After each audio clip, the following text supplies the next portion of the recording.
Everyone, welcome back to Nutrition Made Simple, a series that we created that takes a look at ideas surrounding natural health topics, and then we break them down into easy to understand and actionable steps.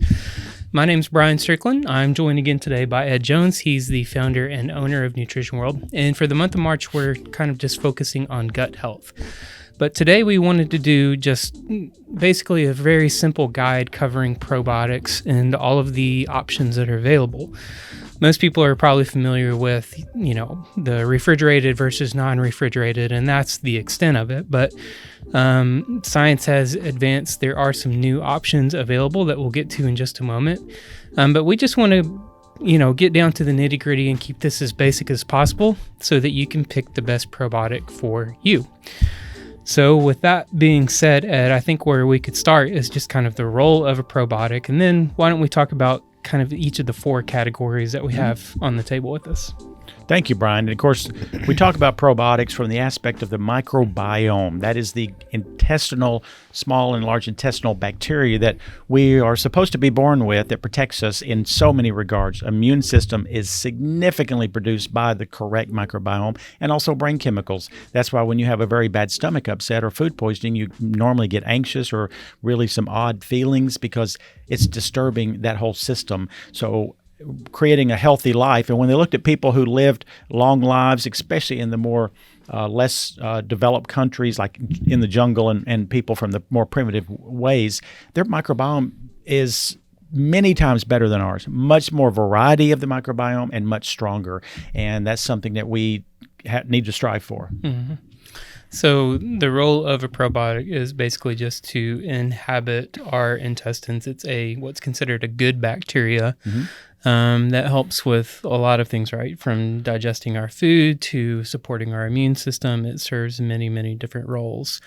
But what we have today is kind of just a hodgepodge of what you may expect to see in the store. We're going to break them down into kind of four different categories, and then I'll let Ed break down each one of those in a little bit more detail. But we have what's considered refrigerated probiotics, which you have to keep cold. We have shelf-stable or non-refrigerated. We have spore probiotics. And then we have what's called SBOs, or soil-based organisms, which is a relatively new thing. They haven't been around for, as long as some of the others selections that we have, but they are a very unique product that I'm excited about. So Ed, why don't we just start off with refrigerated? I think that's kind of like what most people expect when they hear probiotic supplement. What is it about them? Why do they have to be kept cold and others don't? And are the refrigerated products any better than non-refrigerated?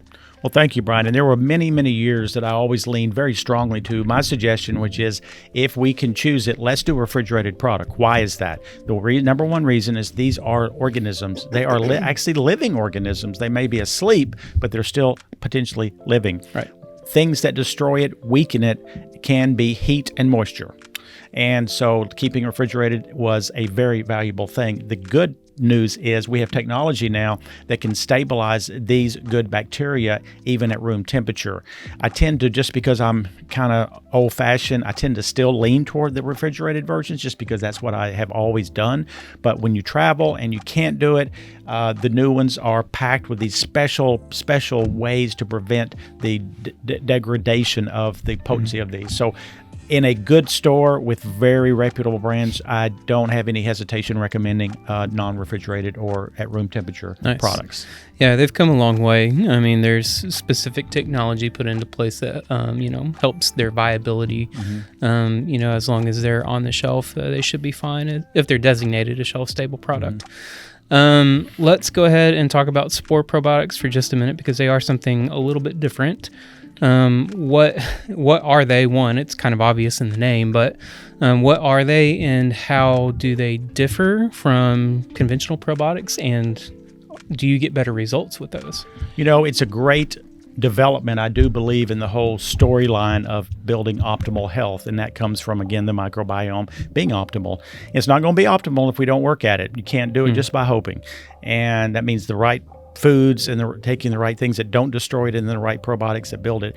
Well, a spore is something that is in the probiotic family because it is almost like an egg that has not hatched. And what makes it special is, there's about 5 drugs, Brian, that if you're taking these drugs, they can tend to kill not only your own microbiome, but can kill the ones that you're taking in capsules. Mm-hmm. And those drugs are, of course, antibiotics will kill every probiotic. It's almost useless. 2 is PPIs, protein pop inhibitors. We did a wonderful podcast on that, how to get off that. You can find it at nutritionw.com at the bottom.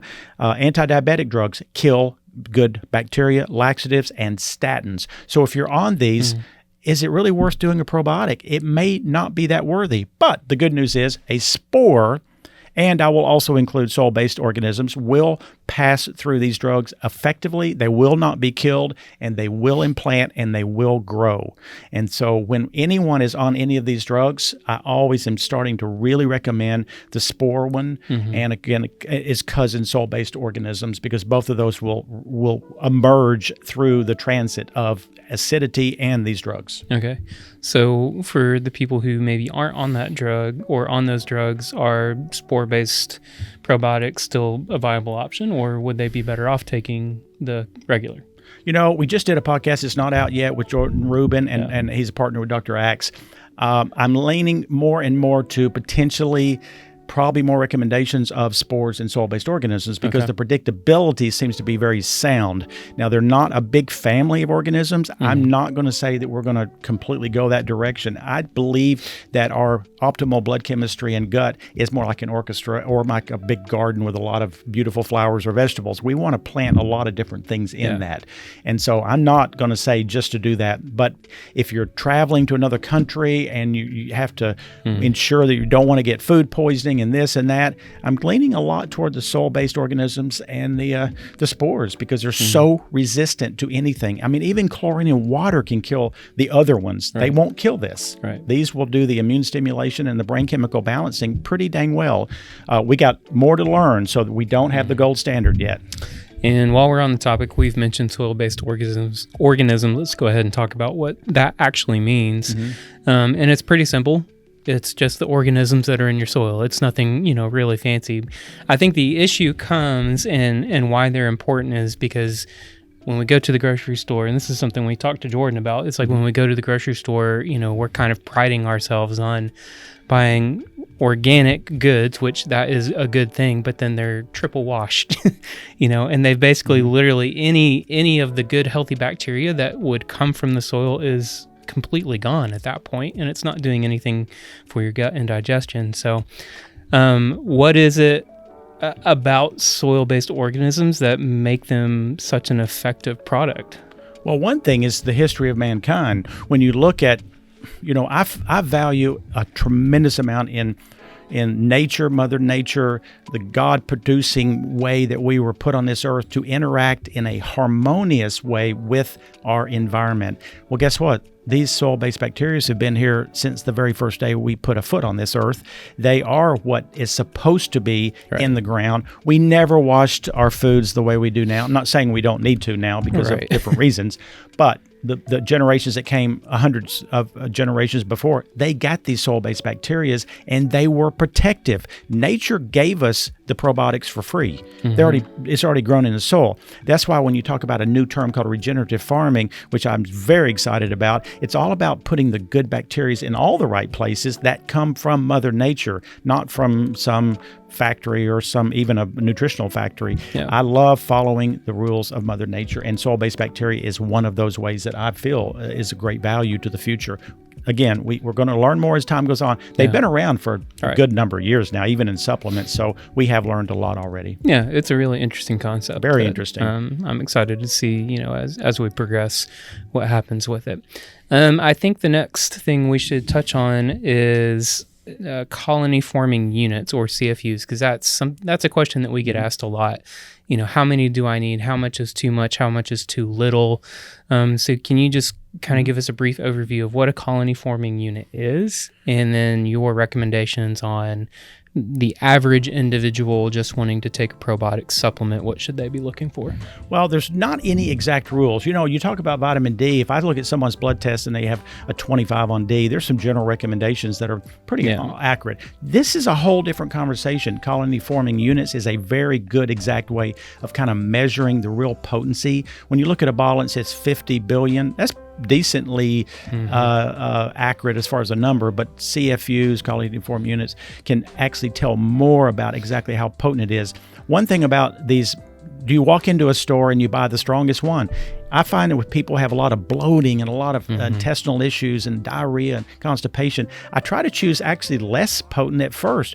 Just imagine some terrible crime-ridden part of a city, and all of a sudden all the police just come in and they weren't used to being there. There's going to be some chaos. Well, that's what happens when the good guys come into our gut, which has about 10 pounds of total bacteria in it.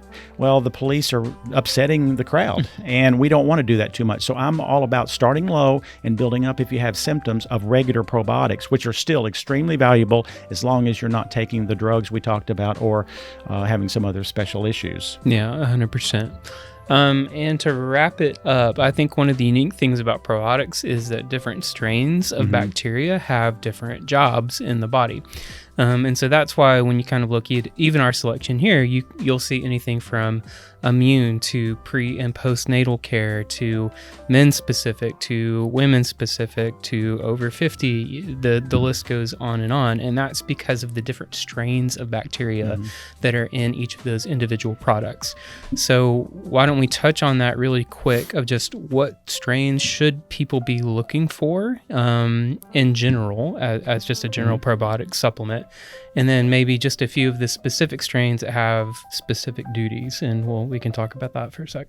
If a person walks in and they're talking to me and they have generally good health, their intestines seem to be working pretty adequately, they don't have any specific issues, I'm a big fan of, again, planting a big garden. I like to have at least 5 to 8 different versions of bacteria, and many brands carry those.